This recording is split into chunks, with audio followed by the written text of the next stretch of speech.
ईशावास्यमिदगं सर्वं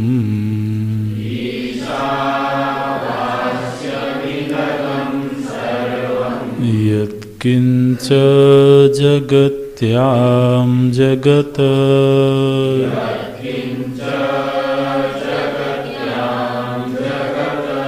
तेन त्यक्तेन भुञ्जीथाः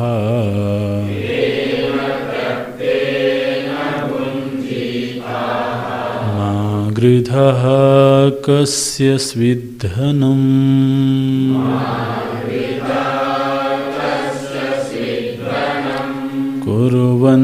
कुर्वन्नेवेह कर्माणि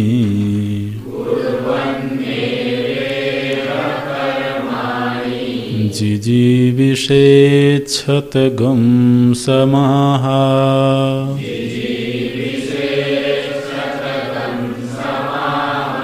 एवं त्वयि नान्यथेतोऽस्ति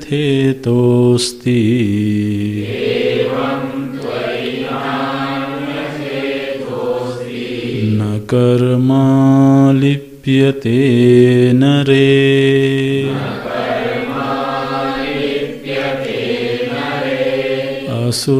असुर्यानां ते लोकाः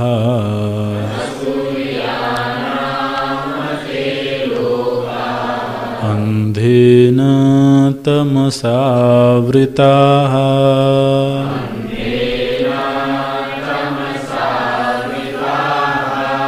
तागंस्ते प्रेत्याभिगच्छन्ति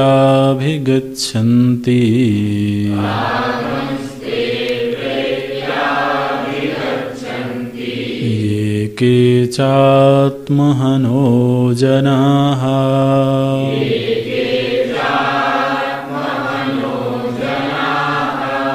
अनेजदेकं मनसो जवीयः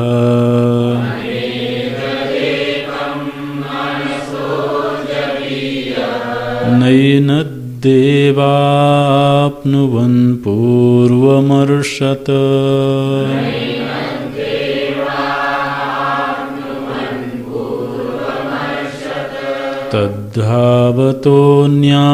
तद्धावतोऽन्यानत्येति तिष्ठत्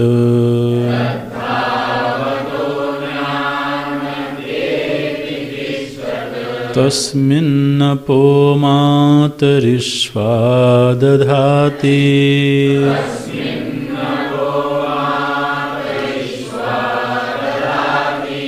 तदेजति तन्नैजति तद्दूरे तद्वन्तिके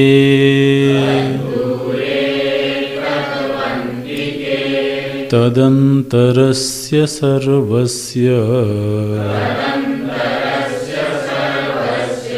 तदु सर्वस्यास्य बाह्यतः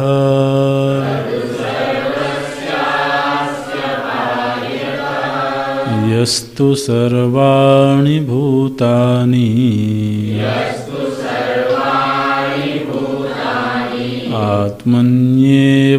आत्मन्येवानुपश्यति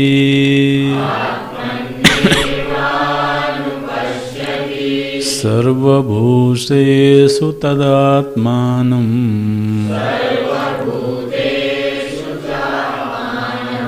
ततो न विजुगुप्सते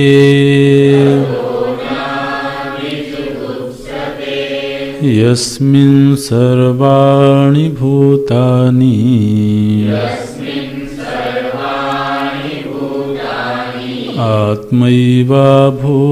आत्मैवाभूद्विजानतः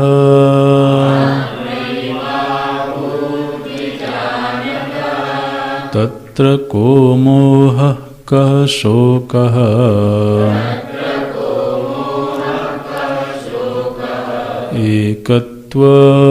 एकत्वमनुपश्यतः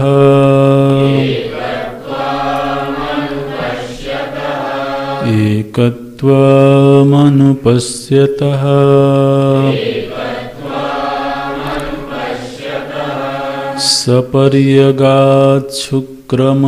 सपर्यगाच्छुक्रमकायमवृणम्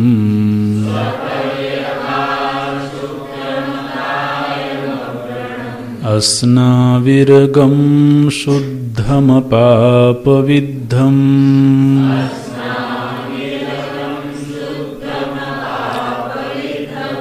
कविर्मनीषीः परिभूः स्वयंभूः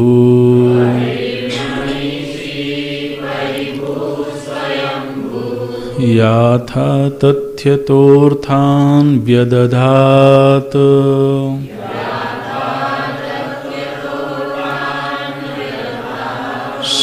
शाश्वतीभ्यः समाभ्यः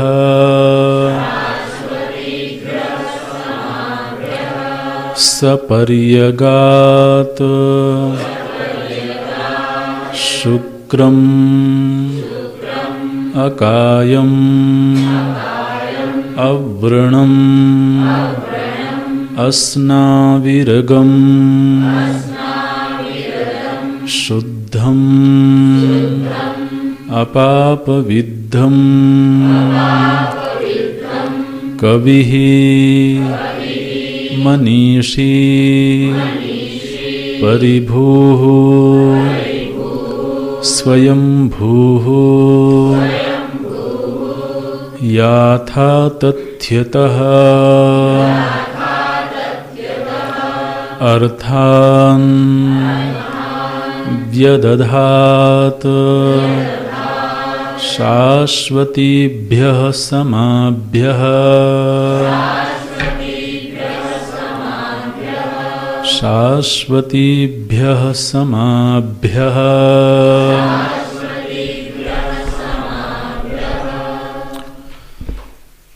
यः अयम् अतीतैः मंत्रैः उक्त आत्मा स स्वेन रूपेण किं लक्षणम् इति आह अयं मंत्रः सपर्यगात् स यथोक्त आत्मा पर्यगात् परिसमन्तात् अगात् गतवान् आकाशवद्व्यापी इत्यर्थः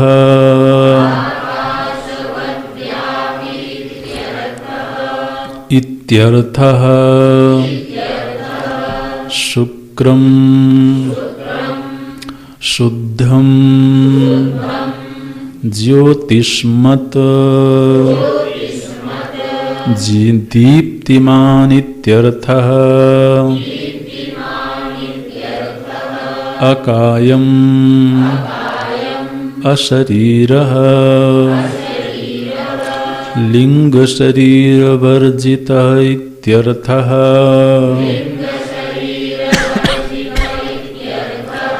अव्रणम् अक्षतम् अस्नाविरगम् स्नावाः शिरा यस्मिन्न विद्यन्ते इति अस्नाविरम् अव्रणम् अस्नाविरम्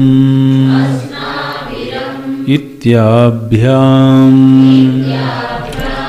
स्थूल शरीर प्रतिषेधः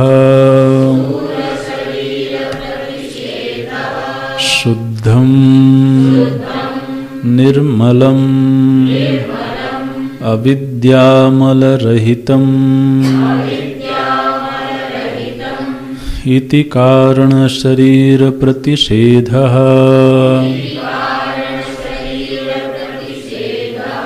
अपापविद्धम्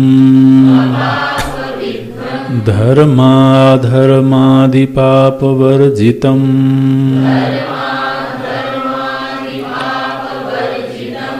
शुक्रम् शुक्रम इत्यादीनि वचांसि पुंलिङ्गत्वेन परिणेयानि सपर्यगात् इति उपक्रम्य कविर्मनीषी इत्यादिना पुंलिङ्गत्वेन उपसंहारात् कविः क्रांतदर्शी सर्वदृक् नान्योतोऽस्ति दृष्टा इत्यादि श्रुतेः मनीषी मनसः ईशिता सर्वज्ञ मनसः ईशिता सर्वज्ञ ईश्वरः इत्यर्थः। परिभूः सर्वेषां परि उपरि भवति इति परिभूः स्वयंभूः स्वयमेव भवति इति येषामुपरि भवति यश्च उपरि भवति सः सर्वः स्वयमेव भवति इति स्वयंभूः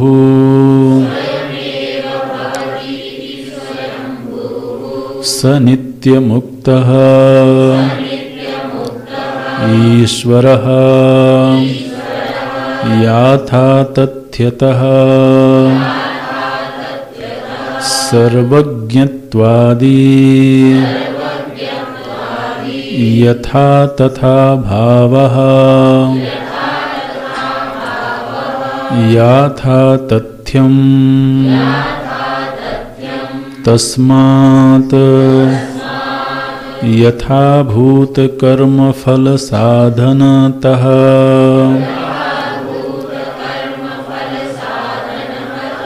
अर्थान् कर्तव्यपदार्थान् कर्तव्यपदार्थान् व्यदधात् विहितवान् यथानुरूपं व्यभजत् इत्यर्थः। शाश्वतीभ्यः नित्याभ्यः समाभ्यः संवत्सराख्येभ्यः प्रजापतिभ्यः इत्यर्थः। प्रजापतिभ्यः इत्यर्थः।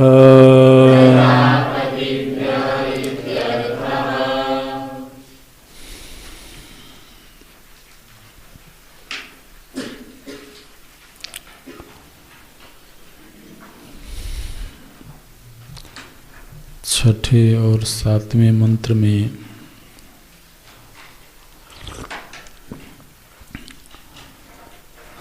परमार्थ दृष्टि का निरूपण किया गया। ये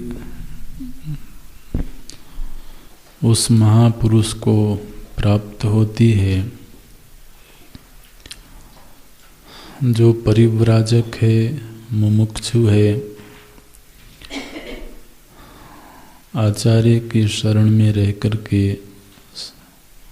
वेदांत वाक्यों का गुरुमुख से विधिवत श्रवण करता है,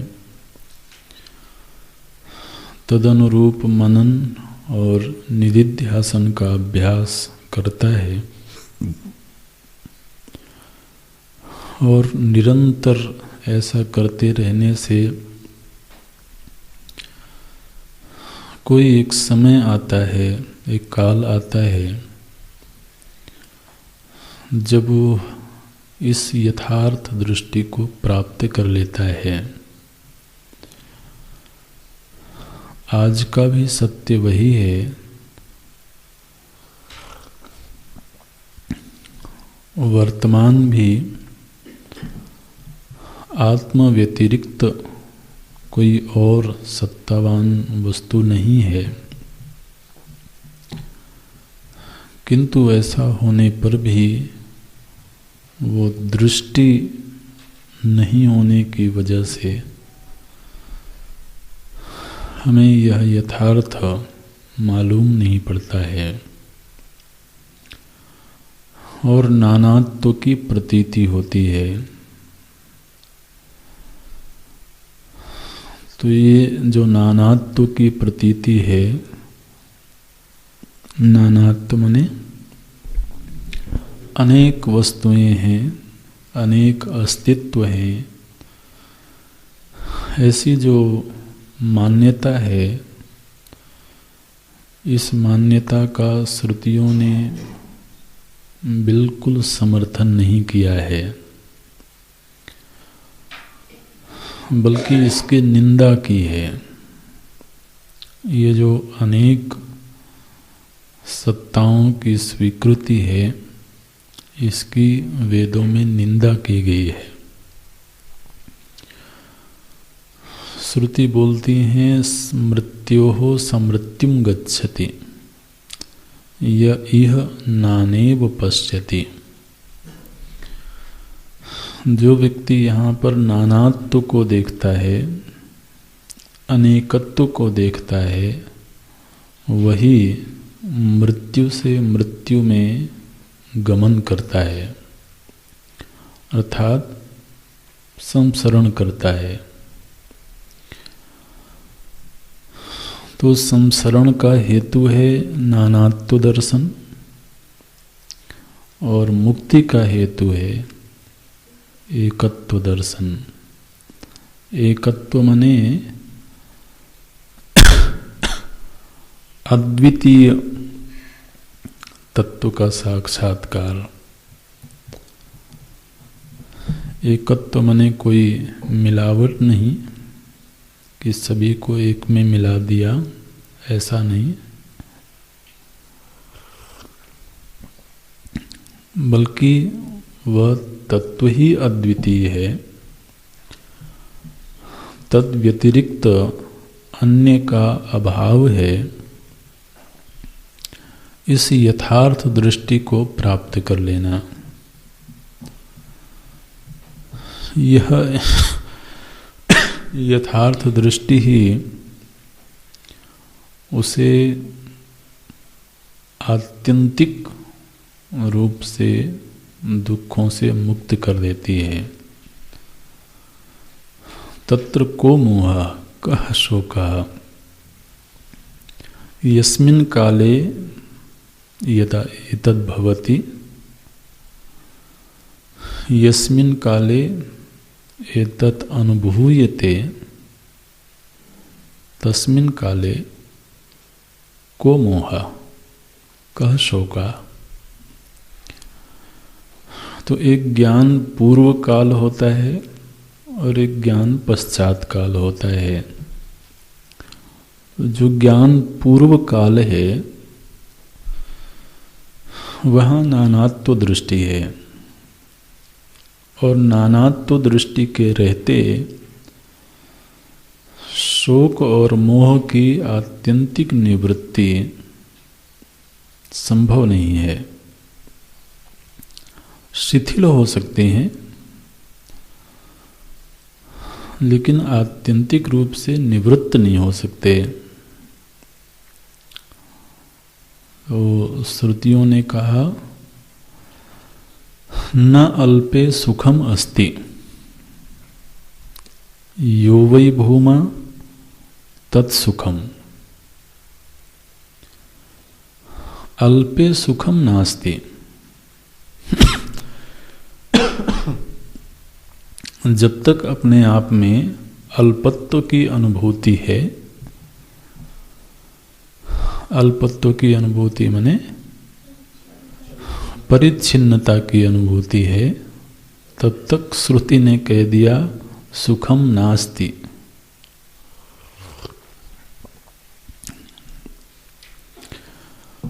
बोले हम तो सुखी हैं,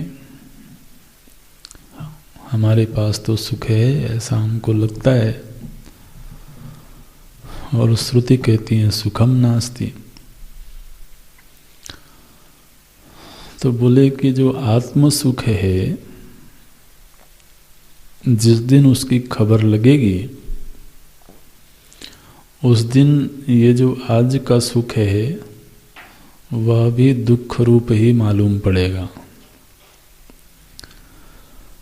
आज जो सुख है वो तो एक आपेक्षिक अनुभूति है, दुख की अपेक्षा से तो सुख की अनुभूति हो रही है। वो कोई परम आनंद की स्थिति नहीं है। तो लेकिन आपेक्षिक सुख को सुख मान करके ही तो हम जीवन जीते रहते हैं। लेकिन श्रुति ने कह दिया न अल्पे सुखम अस्ति, अल्पत्व में सुख नहीं है। तो कहाँ है सुख? बोले यो वै भूमा।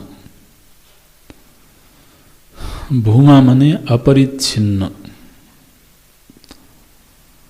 सीमा रहित अस्तित्व, परिच्छेदक शून्य जो अस्तित्व है, असल में तत्सुखम, वही वास्तविक सुख की स्थिति है। तो एक ज्ञान पूर्व काल है जिसमें नानात्व की अनुभूति है, और उसमें दुखों की आत्यंतिक मुक्ति नहीं है। और एक ज्ञान पश्चात काल है जहाँ नानात्व बाधित हो गया, अखंड अस्तित्व, निज अस्तित्व का बोध प्राप्त हो गया। और चूंकि अन्य रहा नहीं, इसलिए अन्य निमित्तक शोक और मोह की भी संभावना नहीं है। भगवान भाष्यकार जी ने यस्मिन पद का एक दूसरा अर्थ भी किया। यस्मिन काले, एक तो ये अर्थ किया, और दूसरा यथोक्त आत्मनि। तो बोले कि यस्मिन काले ठीक है, उसका दूसरा और अर्थ करने की आवश्यकता नहीं है। तो देखिए, ज्ञान पश्चात जो काल की बात करते हैं, असल में वहाँ काल है नहीं। जो काल की अवधारणा है यह तो अज्ञान दशा में ही है। ज्ञानोपरांत काल की अवधारणा तो बाधित हो जाती है। तो ज्ञान के उपरांत कोई काल है जिस काल में वो सुखी हैं, ये बात ठीक नहीं लगती है।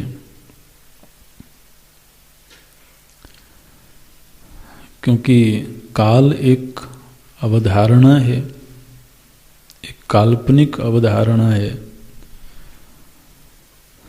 काल कोई वस्तु नहीं है, काल कोई द्रव्य नहीं है। परिवर्तन को देखते हुए काल की अवधारणा बनती है, लेकिन ज्ञानोपरांत ये काल की अवधारणा खंडित हो जाती है। तो इसलिए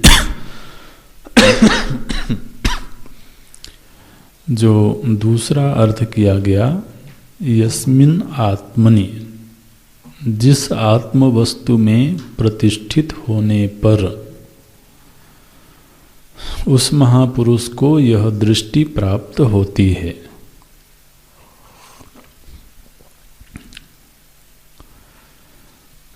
उस आत्म वस्तु में शोक और मोह की संभावना किधर है?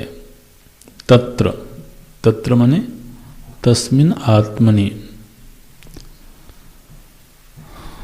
तो जिस आत्म वस्तु में स्थित होने पर आत्म व्यतिरिक्त अन्य की अनुभूति नहीं है, बाधित हो गया, उस आत्म वस्तु में शोक और मोह कैसे हो सकता है? क्यों नहीं हो सकता? क्योंकि उस आत्म वस्तु का कोई प्रतियोगी नहीं है, कोई अन्य नहीं है। और शोक मोह बिना अन्य के स्वयं में संभव नहीं है।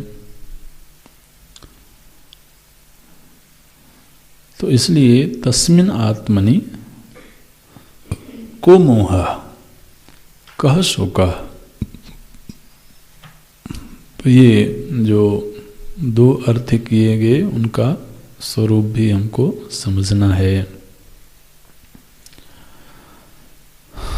फिर यहाँ पर उस परमार्थ दृष्टि का निरूपण हो गया 2 मंत्रों में। और अब 8वें मंत्र में पुनः उस परम तत्व के लक्षणों का निर्देश करते हैं। आत्म वस्तु के लक्षणों का निर्देश किया गया। अब कई बार हमको ये आत्मा में ये लक्षण हैं ऐसा स्वीकार करना थोड़ा मुश्किल होता है, ठीक है ना। तो इसलिए केवल बुद्धि इस लक्षण को, इन लक्षणों के आधार पर उस तत्व की स्थिति को स्वीकार कर ले, तो उसके लिए ऐसे समझना चाहिए कि ये जो लक्षण हैं ये मेरे प्रभु के लक्षण हैं, है ना, ये ईश्वर के लक्षण हैं। हालांकि पहले भी ये प्रसंग आ चुका है कि ईश्वर में और आत्मा में वस्तुगत भेद नहीं है, लेकिन चूंकि हम जिस स्थिति में हैं, जिस धरातल पर हैं, उस धरातल पर मेरा ऐसा स्वभाव है, ये मेरे लक्षण हैं, ये स्वीकृति थोड़ी मुश्किल होती है, कठिन पड़ती है। इसलिए इस कठिनाई से दूर रहने के लिए ऐसे चिंतन करना चाहिए कि ये हमारे इष्ट देव के लक्षण हैं, हमारे प्रभु के लक्षण हैं। तो हमारी इस स्थिति को स्वीकार करते हुए श्रुति माता ने कहा सह, ठीक है ना। जो इस यहाँ पर 8वें मंत्र में पहला पद है सह। सह माने ईशा, सह माने वह जिससे जगत को आच्छादित करके देखना है, वह। तो वह और मैं, इसमें कोई वस्तुगत भेद नहीं है, लेकिन हमारी सुविधा के लिए सहज स्वीकृति हो जाए, उसके लिए श्रुति बोलती हैं सह, वह ऐसा है। तो इस 8वें मंत्र में 12 लक्षण दिए। वो कैसा है? बोले ये लक्षण हैं, इन लक्षणों के आधार पर उस तत्व की खोज करो। इन लक्षणों वाला कौन है? इन लक्षणों से लक्षित वस्तु कहाँ है, कैसी है, उसका अनुसंधान करो। क्या लक्षण हैं? तो बोलती हैं सह पर्यगात, ये पहला लक्षण है, पर्यगात। फिर बोलती हैं शुक्रम, तीसरा लक्षण है अकायम। फिर अव्रणम, अगला अस्नाविरगम। फिर शुद्धम। फिर अपापविद्धम। कितने हो गए? 7। अगला है कवि। फिर मनीषी। फिर परिभूः।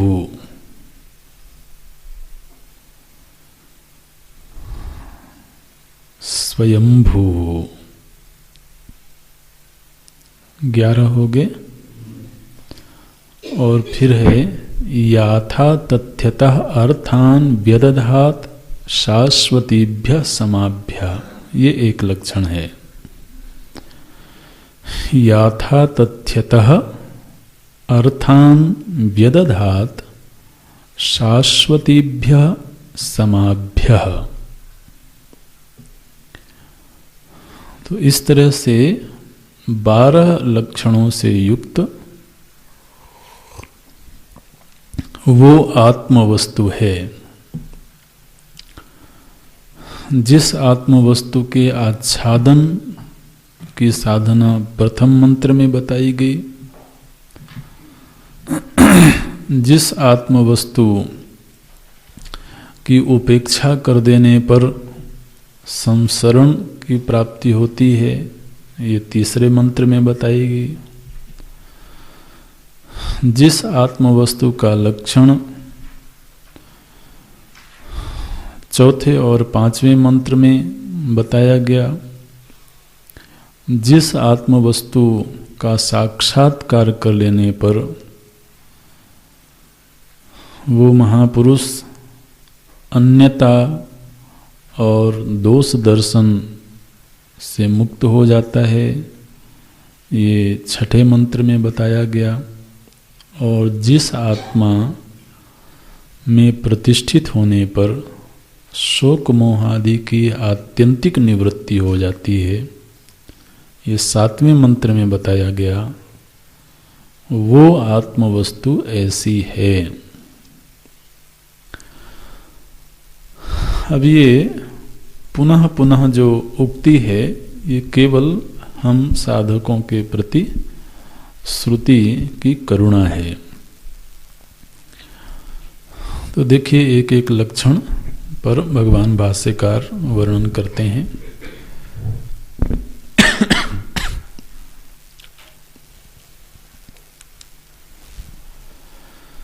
यह अयम अतीतैः मंत्रैः उक्तः। यह अयम, जो यह आत्मा, यह अयम, यह माने जो, और अयम माने यह। यह जो आत्मा, तो भगवान भाष्यकार को यह कहने में ज़्यादा रुचि है बजाय वह कहने के, है ना। अयम आत्मा, यह आत्मा, कौन सी आत्मा? बोले अतीतैहि मंत्रैहि उक्तः, पूर्व के मंत्रों में इस आत्मा का जो वर्णन हुआ है, सह स्वेन रूपेण किम लक्षणम, वह अपने स्वरूप से किन लक्षणों से युक्त है। इति आह अयम मंत्रः। तो भगवान भाष्यकार ये भरोसा करते हैं कि पूर्वोक्त जो मंत्र हैं वो हमें याद हैं और उन मंत्रों में जो आत्म वस्तु का निर्देश हुआ है वो भी हमें पूरी तरह से याद है। इसलिए बोलते हैं अतीतैहि मंत्रैहि। अब कोई ये ना पूछे कि कौन सी अतीतैहि मंत्रैहि।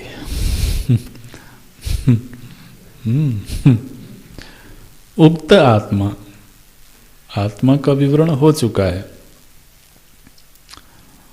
तो बोले फिर पुनः पुनः उसका वर्णन करती हैं श्रुति। वह आत्मा अपने स्वरूप दृष्टि से स्वेन रूपेण किम लक्षणम, उसके क्या लक्षण हैं?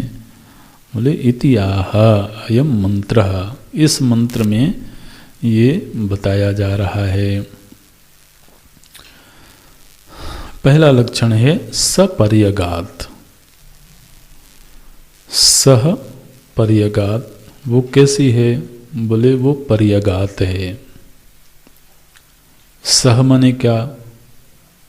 भगवान बोलते हैं यथोक्त आत्मा, जिस आत्मा का निर्वचन पूर्व में हुआ है, तो यथोक्त आत्मा, ये सह का अर्थ है इस मंत्र में। सह यथोक्त आत्मा पर्यगात, श्रुति ने कहा वो पर्यगात है। पर्यगात माने क्या? तो परिअगात, इसका पर्यगात का ऐसे विच्छेद कर देने पर बनेगा परिअगात। परि माने क्या बोलते हैं? समन्तात। परि समन्तात, अगात, अगात माने गतवान। परि समन्तात, अगात, गतवान। तो समन्तात माने सर्वत्र, अगात माने गतवान, गया हुआ है। तो सह पर्यगात, इसका अर्थ क्या हुआ? जो सर्वत्र गया हुआ है, ये पहला लक्षण है। पर्यगात, परि समन्तात, अगात, गतवान, आकाशवत व्यापी इत्यर्थः। सर्वत्र गया हुआ है, इसको कैसे समझें? बोले आकाश की भांति जो सर्वत्र गया हुआ है उसको आत्मा कहते हैं। तो ये जो व्यापकता का लक्षण है परमात्मा का, उसके जो सबसे करीब का दृष्टांत है वो आकाश है। हालांकि आकाश की जो व्यापकता है वो व्यापकता आपेक्षिक है, इसको ध्यान में रखना है। क्योंकि आकाश अद्वितीय वस्तु नहीं है। आकाश के अलावा भी अन्य भूत हैं। तो आकाश में वस्तु परिच्छेद तो मानना ही होगा, क्योंकि वायु आकाश से भिन्न वस्तु है, इसीलिए 5 की गणना होती है ना। तो 5 की गणना तो बिना अन्योन्य भाव के नहीं हो सकती है। तो वायु आकाश से भिन्न वस्तु है, अग्नि आकाश से भिन्न है, जल पृथ्वी ये आकाश से पृथक हैं। तो आकाश में वस्तु परिच्छेद तो स्वीकार करना होगा, ठीक है ना। वस्तु परिच्छेद होने के बावजूद देखिए, ये आकाश एक ऐसा विलक्षण तत्व है, वस्तु परिच्छेद होने के बावजूद वो सर्वत्र अनुगत है, सर्वत्र गया हुआ है।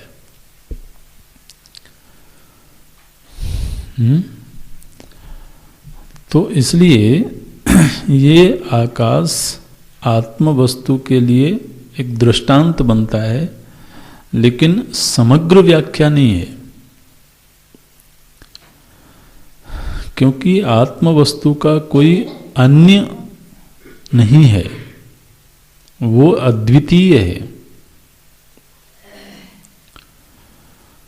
तो वो वैसे ही है जैसे कि ये कहा जाए कि सभी लहरों में जल गया हुआ है।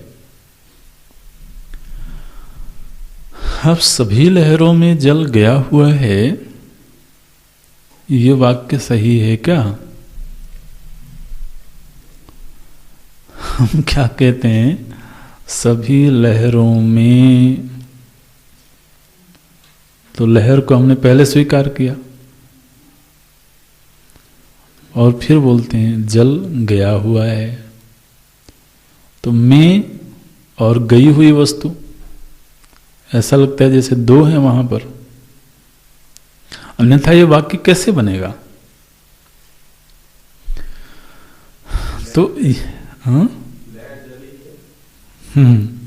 हाँ, तो ये वाक्य तभी तक बन सकता है जब तक हमारी दृष्टि लहर में भी है और जल में भी है। अन्यथा दृष्टि केवल जल तत्व पर होवे तो ये वाक्य कैसे बनेगा? लहर में जल गया हुआ है, वो ये कहेगा कि यहां जल मात्र है। गया हुआ का क्या मतलब होता है? तो ये आत्म वस्तु समूचे प्रपंच में गई हुई है, ये श्रुति ने कहा। तो गई हुई है माने किस रूप में गई हुई है? यथा तरंगे जलह जलम, तो जिस तरह से तरंगों में जल गया हुआ है, ऐसा वाक्य बनाया जाता है।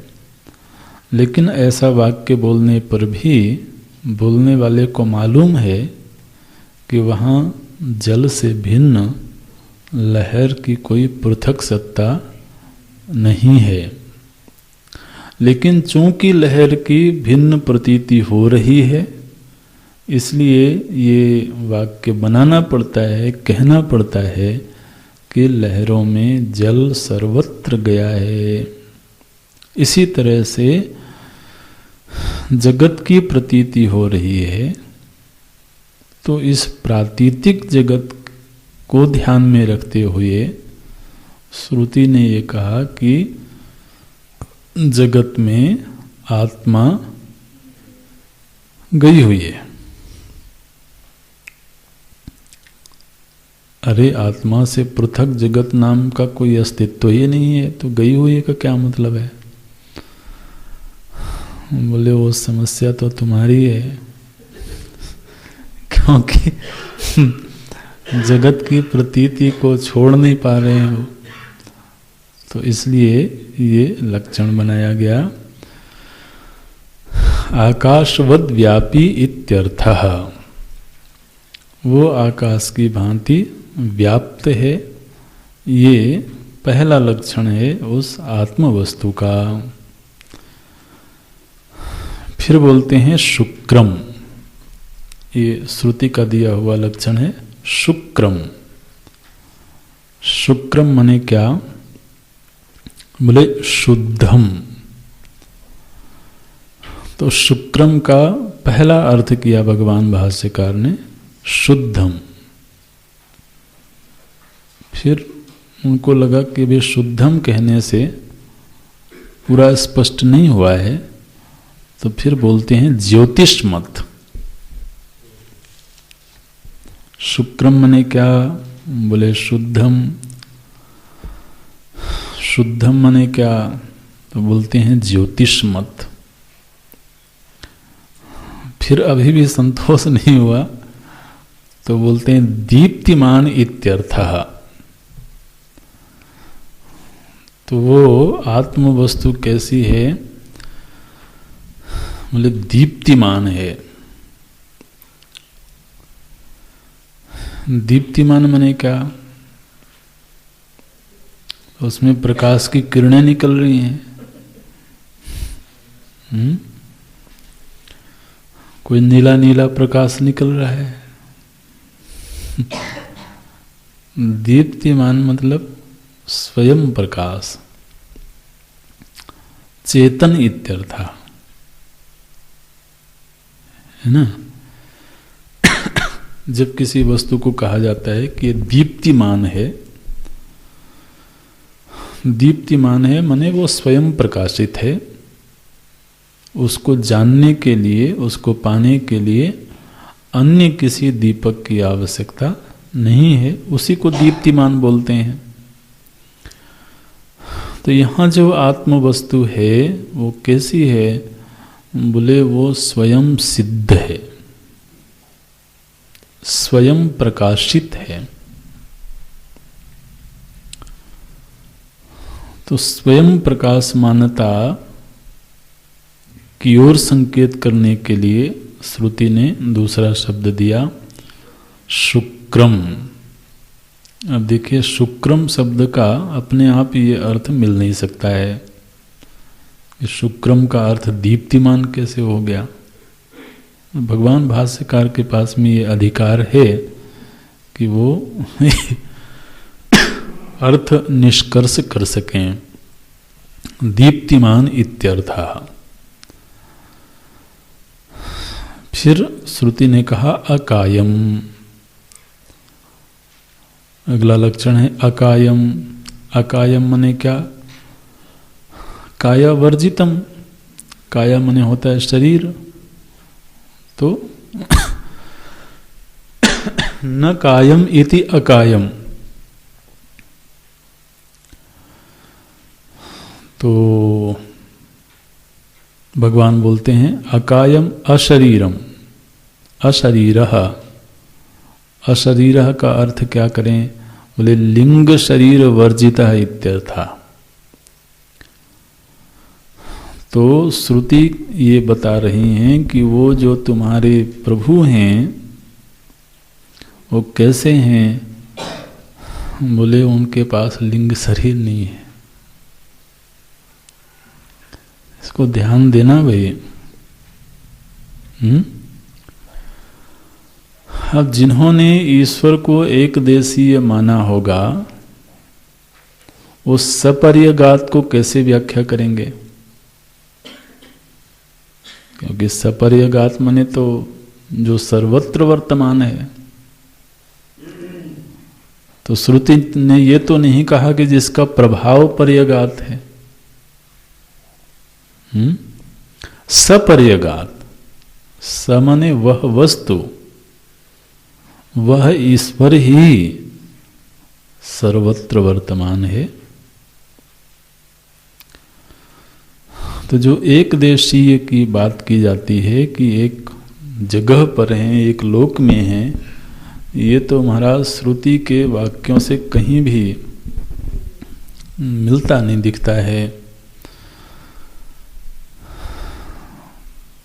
और अब देखिए क्या कह दिया श्रुति ने, बोले अकायम। और अकायम का भगवान भाष्यकार जी ने अर्थ कर दिया लिंग शरीर वर्जितम। अब अगर ये कहा जाता कि स्थूल शरीर वर्जितम, तो थोड़ी देर के लिए थोड़ा सा पच जाता हमको, है ना। लेकिन वो आगे अवर्णम आएगा तो वहाँ स्थूल शरीर वर्जितम कह देंगे लेकिन यहाँ अकायम मने सूक्ष्म शरीर वर्जितम। अभी तो बहुत गड़बड़ मामला हो गया भाई।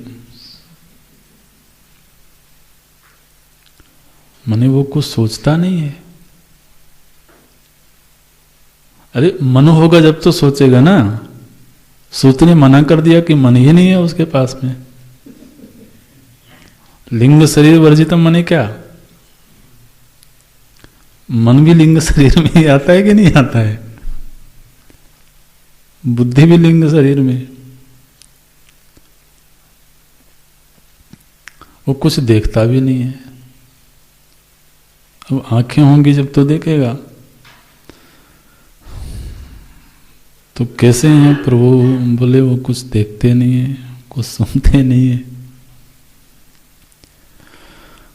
कुछ सोचते नहीं है, कोई संकल्प नहीं है। नहीं, ये जो लक्षण दिए गए हैं, इन लक्षणों का जरा व्यावहारिक रूप से चिंतन करते हुए विचार करें तो ये बहुत आसान स्वीकृति नहीं मालूम पड़ती है। क्योंकि हम प्रार्थना करते ही इसलिए हैं, इस भरोसे पर कि कोई सुनता है और श्रुति ने कह दिया अकायम। भगवान भाष्यकार जी को आनंद आ गया, उन्होंने कह दिया लिंग शरीर वर्जितम लिंग शरीर नहीं है वहां। तो अब श्रुति का वाक्य है, प्रमाण है, तो कुछ सोचते नहीं है, कुछ देखते नहीं है, कुछ सुनते नहीं है, कुछ करते नहीं है। लेकिन बड़ी अद्भुत बात है महाराज, यथार्थ ऐसा ही है। ठीक है ना। भगवान भाष्यकार जी ने शुरू में ही कहा था स्वरूपेण स्वेन रूपेण किम लक्षणम।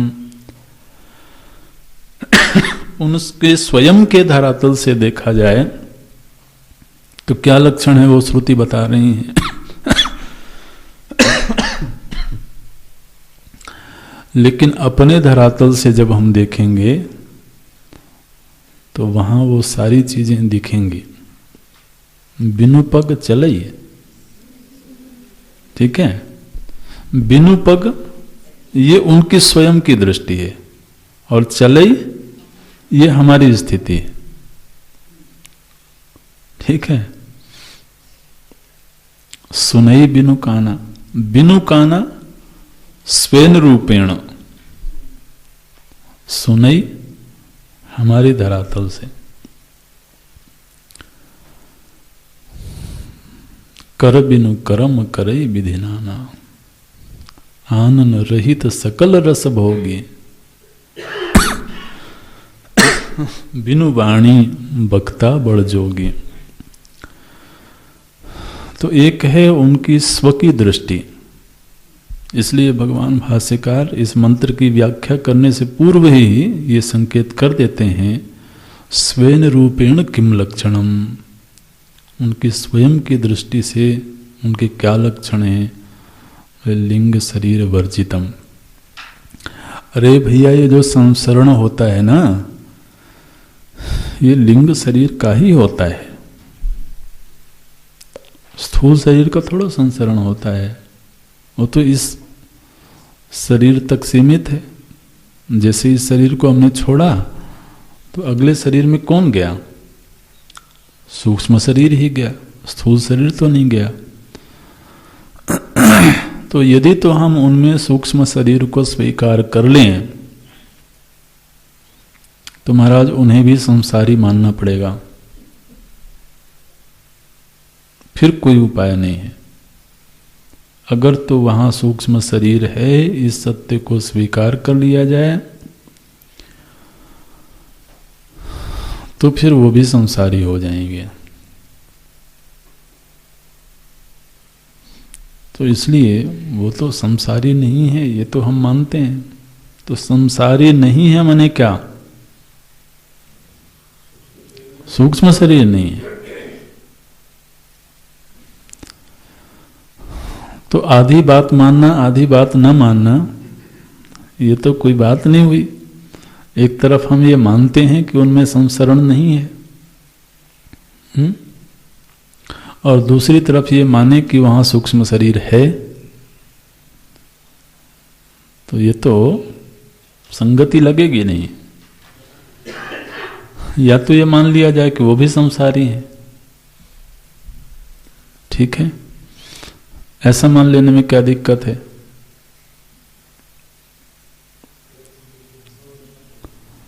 ऐसा मान लेने में दिक्कत ये है कि फिर वो ईश्वर नहीं रह जाएंगे, जीव हो जाएंगे। क्योंकि संसारीपना तो जीव का धर्म है, ठीक है ना। तो संसार नहीं है वहां, इसका मतलब है कि सूक्ष्म शरीर नहीं है।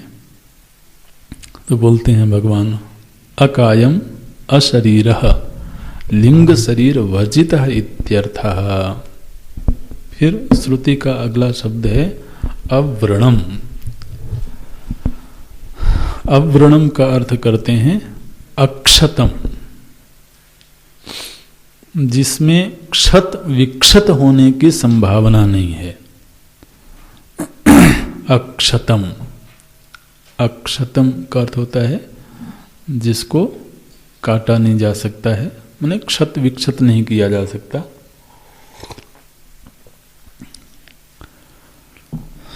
तो ये अक्षतम का आगे और भी विवरण करेंगे भगवान। तो देखिए क्षत विक्षत जो है ये स्थूल शरीर को किया जा सकता है। तो अक्षतम माने क्या हुआ? स्थूल शरीर वर्जितम, ठीक है ना।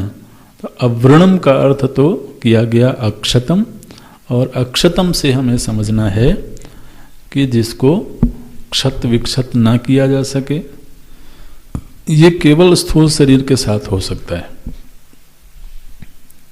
आप अगर ध्यान दें तो असल में सूक्ष्म शरीर को क्षत विक्षत नहीं किया जा सकता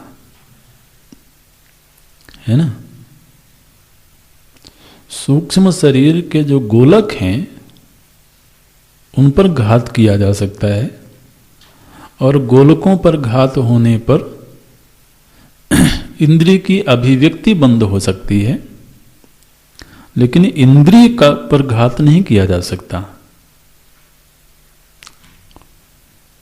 तब जिसके पास में माने जो अंधा है उसके पास भी नेत्र इंद्रिय है, ठीक है ना। तो जो सूक्ष्म शरीर है इसको क्षत विक्षत नहीं किया जा सकता, काटा पीटा नहीं जा सकता। तो क्षतिग्रस्त होने की जो संभावना है वो केवल स्थूल शरीर में है। इसलिए अक्षतम का अर्थ होगा स्थूल शरीर वर्जितम। और अगला लक्षण देती हैं श्रुति अस्नाविरम। अस्नाविरम का अर्थ करते हैं स्नावाः शिराः यस्मिन् न विद्यते इति अस्नाविरम। तो जिसमें स्नायु तंत्र नहीं है, जिसमें नस नाड़ियां नहीं हैं, तो नस नाड़ियां नहीं हैं, ये भी स्थूल शरीर का प्रतिषेध करने के लिए ये लक्षण दिया गया। तो आगे अव्रणम और अस्नाविर्गम इन दोनों को मिला देते हैं भगवान भाष्यकार। अव्रणम असनाविरम इत्याभ्याम स्थूल शरीर प्रतिषेध। ये वाक्य मिला आपको?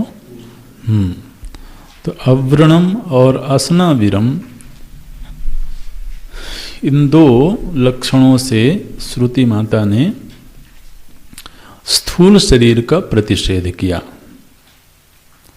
तो अकायम से लिंग शरीर का प्रतिषेध हुआ, अव्रणम और असनाविर्गम इस लक्षण से स्थूल शरीर का प्रतिषेध हुआ, और आगे लक्षण देते हैं शुद्धम। शुद्धम माने क्या बोलते हैं? निर्मलम। शुद्ध का अर्थ है निर्मल। निर्मल माने क्या? तो बोलते हैं अविद्यामल रहितम इति। तो तत्व दृष्टि से अविद्या ही मल है।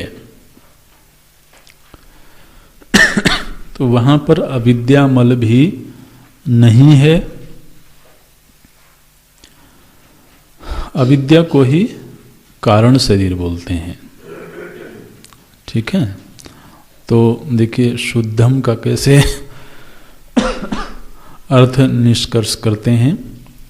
निर्मलम अविद्यामल रहितम इति कारण शरीर प्रतिषेधः। तो शरीरत्रय का प्रतिषेध कर दिया गया। अब ये श्रुति मूल हैं, इन्हीं मूलों के आधार पर फिर तो प्रकरण ग्रंथों में ये बात कही गई, अवस्थात्रय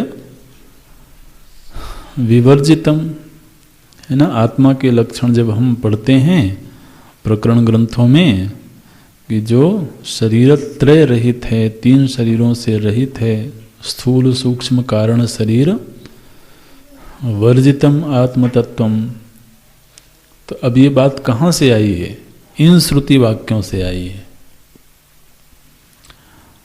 तो आचार्यों ने सरलीकरण करके प्रकरण ग्रंथों में ये बात कही, लेकिन इनका मूल यहाँ है। तो अभी हम लोगों ने जो लक्षण देखे उसमें एक तो सपर्यगात कह के तत्व की व्यापकता का संकेत किया गया, शुक्रम कह के तो स्वयं प्रकाशमानता का संकेत हुआ, अकायम आवरणम असनाविर्गम और शुद्धम, इन चार लक्षणों के माध्यम से शरीरत्रय का निषेध किया गया, जिसमें अकायम से सूक्ष्म शरीर का प्रतिषेध, आवरणम असनाविर्गम के द्वारा स्थूल शरीर का प्रतिषेध और शुद्धम के द्वारा कारण शरीर का प्रतिषेध किया गया। तो जो हमारे प्रभु हैं वो शरीरत्रय वर्जित हैं, वहाँ अविद्यामल नहीं है, और अविद्या से ही उत्पन्न होता है सूक्ष्म शरीर, और सूक्ष्म शरीर का अभाव है, और फिर स्थूल शरीर का भी अभाव है। ओम अगली कक्षा में देखते हैं। ओम पूर्णमदः पूर्णमिदं पूर्णात् पूर्णमुदच्यते पूर्णस्य पूर्णमादाय पूर्णमेवा